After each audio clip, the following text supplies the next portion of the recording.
Hi friends, welcome. If this is your first time visiting, welcome. If you're returning, welcome back. Thank you so much for stopping in.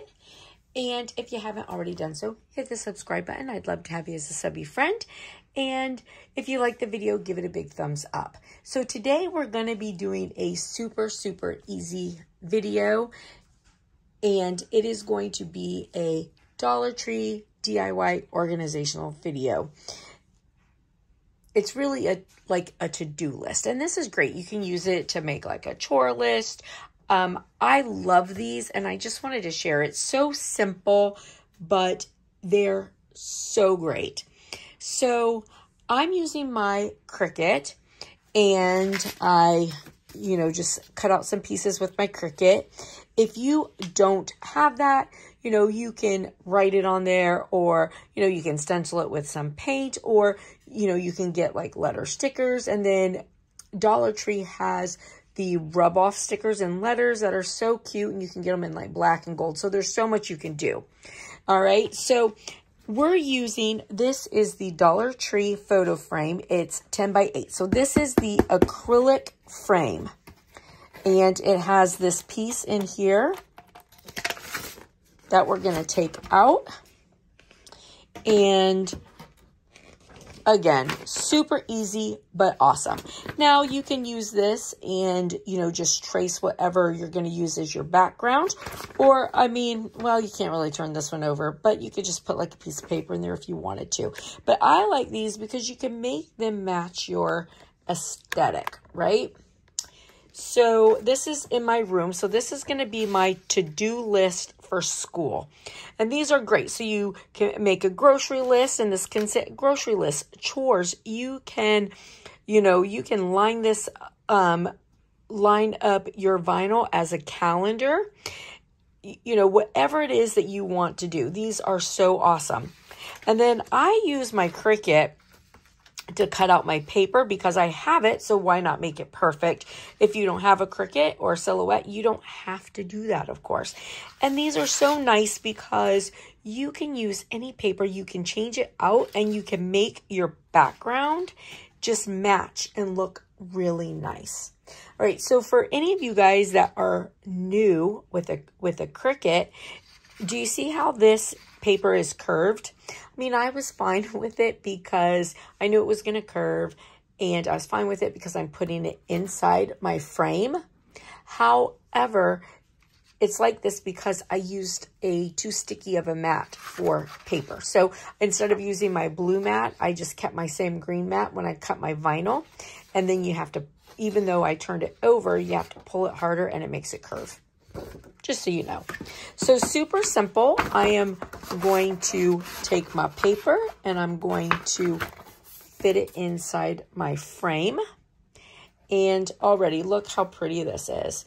Now, this has plastic on it. So just so you know, the first time I did one of these, I was like, oh, it's so dull. I didn't realize that there was plastic on it. So, and the plastic kind of comes all the way down and protects all of the acrylic.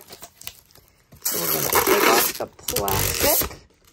And then you can see it's just so much nicer and clear.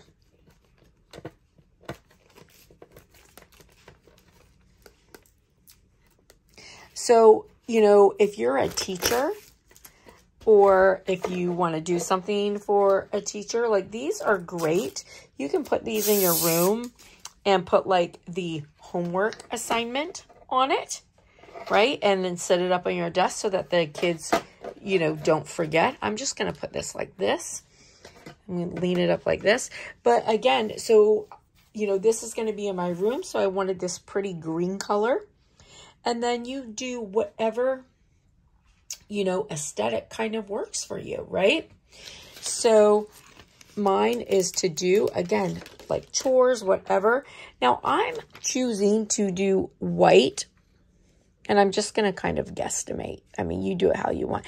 Now this, just so you know, this particular font that I'm doing, if you see, it's actually a little kind of crookedy looking. That's the way it is kind of meant to be.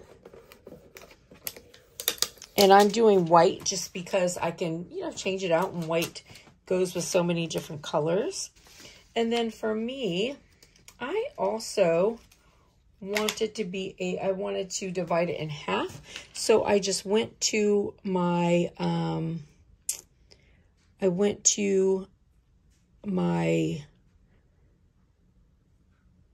Design Space to Shapes.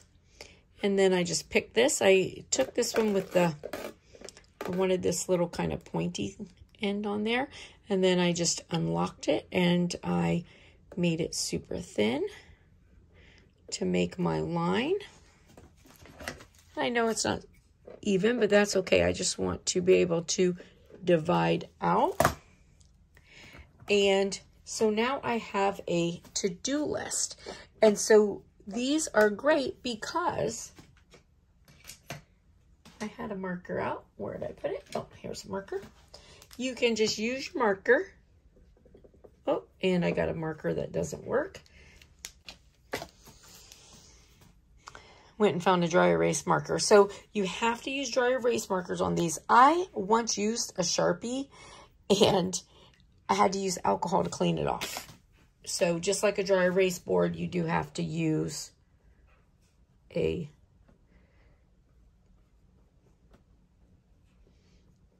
dry erase, right? So put whatever it is that you need to on there, and then you can just clean it off. And you have a really, really pretty dry erase board that you can make to,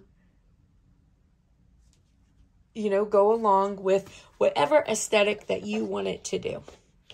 And again, you know, great chore board. If you're a teacher, it's a great homework board. And, you know, lots of great things that you can do with these. And I needed one for school, so I thought that I would share. I hope it's helpful, and I hope you guys have a blessed and beautiful day, friends, and I'll see you later. Bye.